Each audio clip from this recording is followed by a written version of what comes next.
The damp, cold air bit at my exposed skin, tasting of wet earth and dying leaves.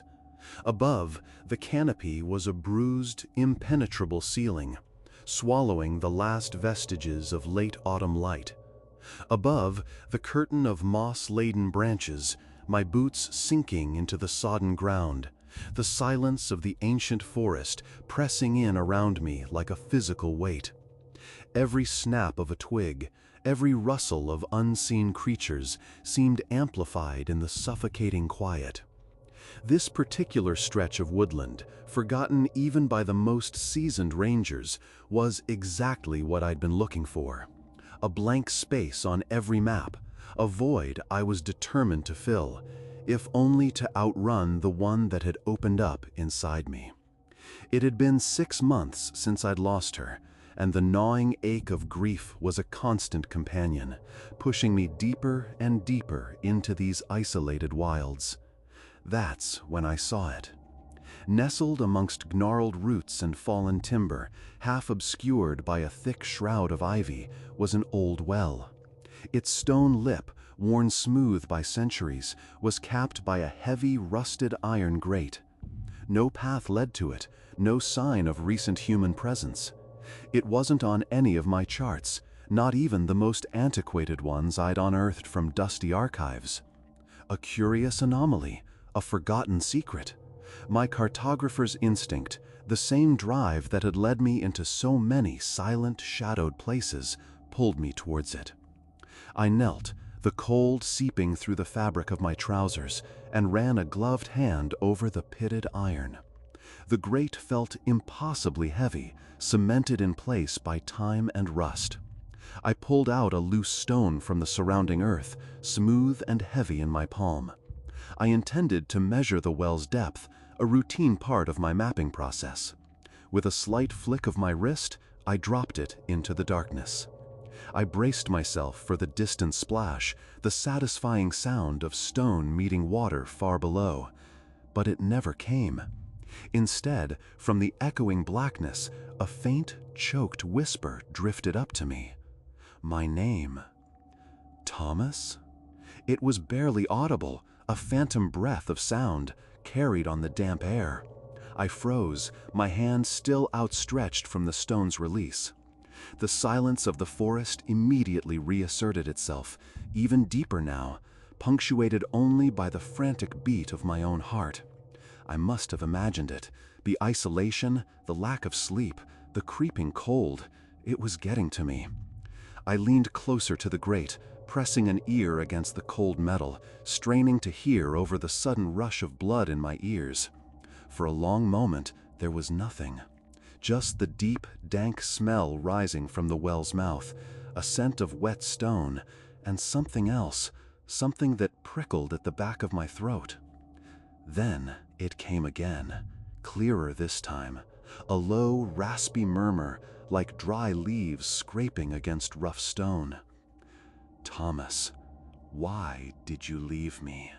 The air grew impossibly colder, raising goosebumps along my arms. My breath hitched in my chest. It was her voice, choked and distorted, yet undeniably hers. My hands began to tremble. This wasn't some trick of the wind or a figment of my grief-addled mind. This was real. I recoiled from the well, scrambling back a step, my heart hammering against my ribs. My eyes darted around the oppressive forest, searching for what? An explanation? A source? But there was nothing, just the ancient trees, their branches skeletal against the muted sky, watching, always watching. A wave of nausea washed over me. I tried to rationalize it, to tell myself it was the fatigue, the grief twisting familiar sounds into something monstrous.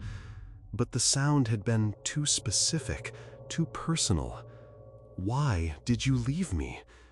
It was a question that had haunted my waking hours and plagued my dreams since the accident. I forced myself to breathe, shallow, ragged breaths. I needed to move, to get away from this place, but a morbid fascination held me rooted. This was impossible. This was wrong. And yet, the well was still there, a dark, silent maw in the earth, seeming to pulse with a low, malevolent hum I could almost feel. I took a tentative step back towards it, my fear warring with an unsettling compulsion. I had to know. I had to understand. I knelt again, slower this time, my eyes wide and fixed on the rusted grate. I pressed my ear to it once more, steeling myself. The whispers intensified, no longer a murmur, but a distinct, sibilant chorus. They weren't speaking my name anymore. They were speaking to me. The rain. You didn't check the tires, did you, Thomas? The light. It was fading, and you pushed harder. Her laugh. You can still hear it, can't you? Before... Each fragmented sentence was a shard of my own memories, not just of the accident, but of moments leading up to it, of quiet regrets, of fleeting thoughts I had buried deep. They plucked at my guilt, unraveling the careful fortifications I'd built around my pain. A cold dread settled deep in my stomach. This wasn't just an echo. This thing, whatever it was, knew me. It knew the deepest, darkest corners of my mind, the very thoughts I ran from. The whispers became a cacophony, overlapping, intertwining, each one laced with an agonizing familiarity. You were so focused on the map, Thomas. The way her hand felt in yours, before the cold. That last argument, you never got to say you were sorry. My hands flew to my ears, but the voices were inside my head, resonating in my very bones. They spoke of the hollow ache in my chest, the phantom touch of her hand, the crushing weight of unspoken words. They twisted my grief into a weapon, turning my deepest sorrow against me. I wanted to scream, to lash out, but my throat was constricted.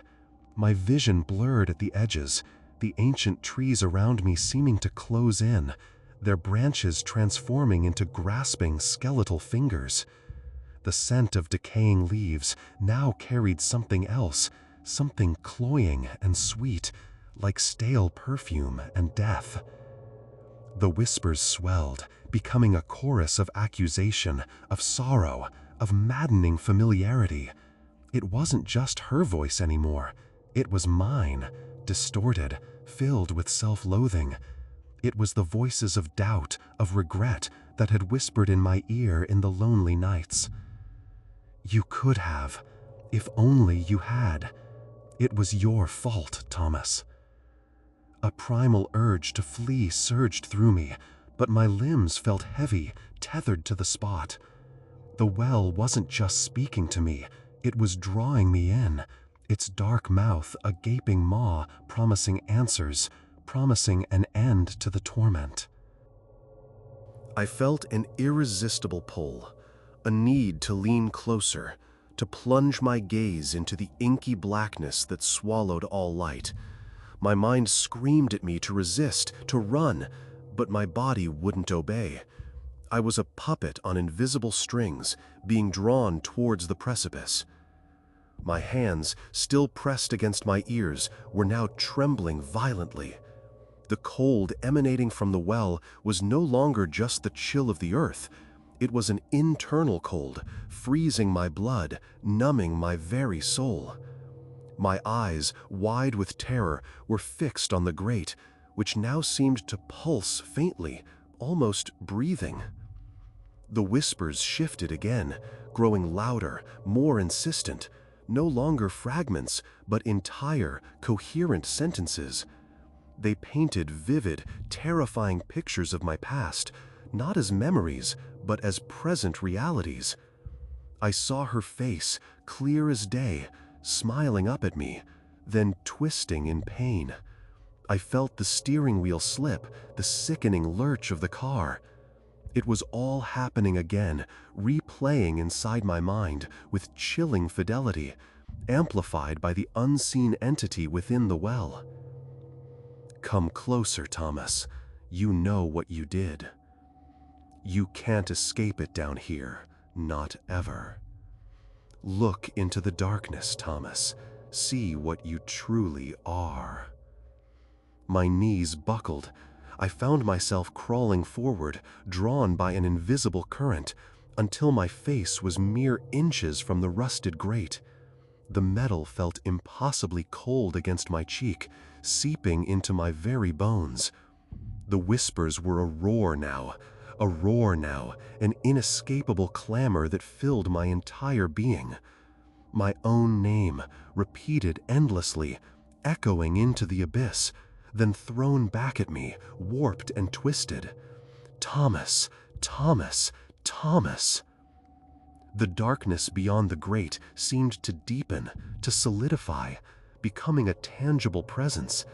I could feel something there, something vast and ancient and utterly malevolent, not just watching me, but reaching for me, beckoning me deeper into the cold, silent depths.